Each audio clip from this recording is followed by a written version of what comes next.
Good morning to madam. My name is Bernali Sapius, 07DKA20F, and my group mate Farina Fitriani binti Muhammad Faruk Chok, 07DKA20F1045, and Muhammad Khairul bin Rahim, 07DKA20F1007. So today we're going to present the content of our case study for environment pollution and control. So we move to the solid and hazardous waste. Waste is defined as any substance prescribed to be scheduled waste or any matter, whether in a solid, semi-solid or liquid form, or in the form of a gas or vapor, which is emitted, discharged or deposited in the environment in such volume, composition or manner as to cause pollution. Next is environmentally hazardous substance is defined as any natural or artificial substance including any raw material, whether in a solid, semi-solid or liquid form or in the form of gas or vapor, or in the mixture of at least two of these substances, or any living organism intended for any environmental protection, conservation and control activity can cause pollution. One of the articles we found in the internet was dumping of waste in open field and rivers in Kuala Lumpur. One of the factors the dumping waste in open field and rivers in Kuala Lumpur happened is because the budget for waste collection was ranging from 20% to 70% only, according to the size of the municipality.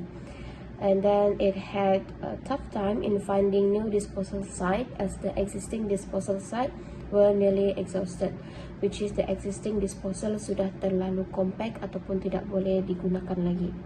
And the effect of the factor above is 31.9% of waste were disposed by open burning and 6.5% were dumped into the river system.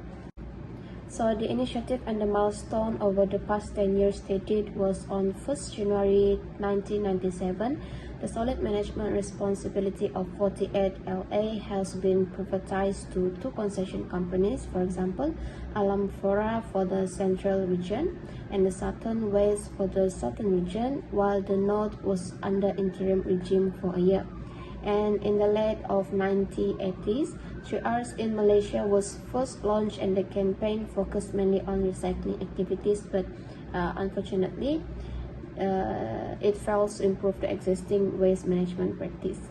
And in 20s, the policy of integrated solid waste management in Malaysia in 2001, National Strategic Plan for Solid Waste Management in 2005, Master Plan on National Waste Minimization on 2006 were introduced. My name is Farina Fitriani binti Muhammad Faruk Chok, and my metric number is 07DKA20F1045. And I will continue to present about Ministry of Housing and Local Government MHLG produced the action plan for a beautiful and clean Malaysia, which is ABC document in 1988, which had outlined the following. The first one is local authorities should be strengthened to be able to establish efficient and effective systems of MSWM in their areas. Next is a regional approach for MSWM should be encouraged to improve the economic and technical level. Besides, all urban centers should prepare and implement MSWM plans extending into the future, including periodical revisions. The fourth one is MSW generated in urban and semi-urban areas should be collected and disposed of adequately in such a manner that will not create public health, workers' health, and environmental problems, and will be technically and financially viable. Fifth, the generator of waste who is supported by the Rural Environmental Program of the MHLG should dispose of all municipal solid waste generated in rural areas adequately. In addition, reduction of a solid waste generation, especially that of packaging waste and household chemical waste, should be encouraged, involving the producers and distributors of consumer goods as well as consumers themselves. MSW should be treated as a resource and all efforts must be made to recycle and recover most of the materials that are presently burned and buried. MSWM services should be self-financing and an appropriate user charge or any other methods to attain the self-financing objective should be imposed on beneficiaries of the service. Next is the private sector should be encouraged to be contractors for MSW collection and disposal services. In addition, the national automobile industries and other related industries should be encouraged to produce locally all the vehicles and the equipment necessary for MSWM.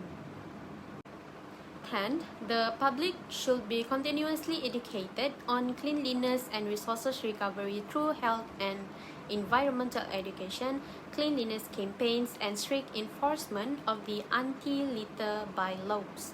Besides, land for MSWM disposal should be identified and reserved for the purpose. Last but not least, research and development about MSWM should be strengthened to cope with the ever-changing environment. Hello, my name is Muhammad Khair bin Rahim. My matrix number 07DK80F1007. I will present strategies in bringing success of solid and hazardous waste management and summary.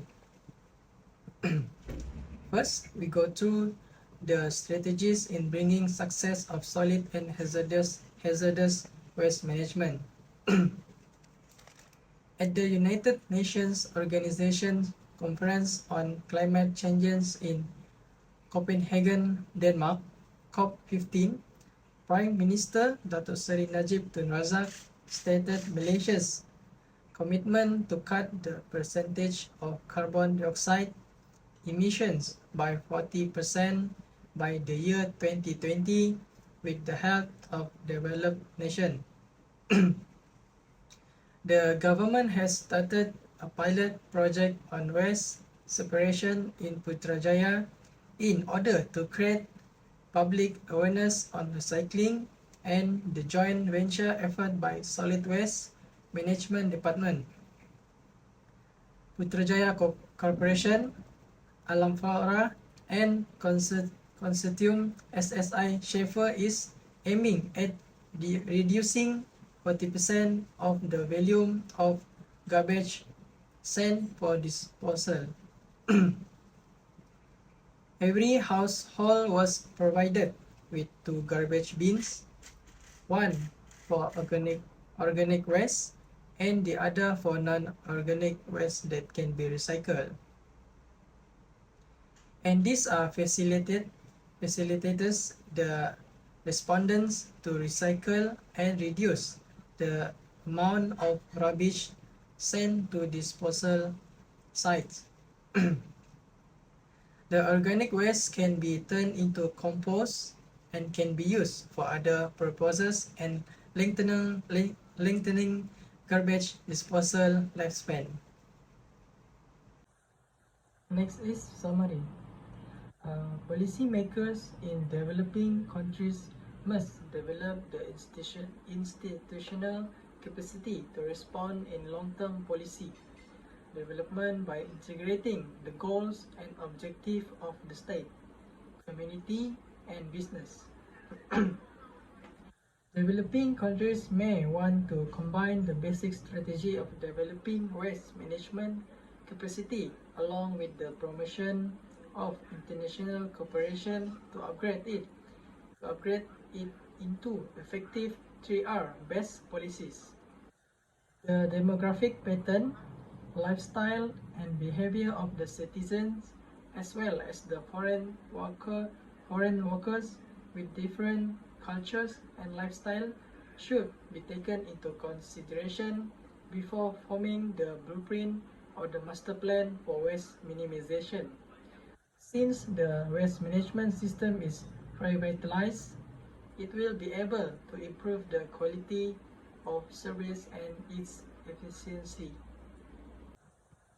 I think this is all from us for case study presentation. Thank you.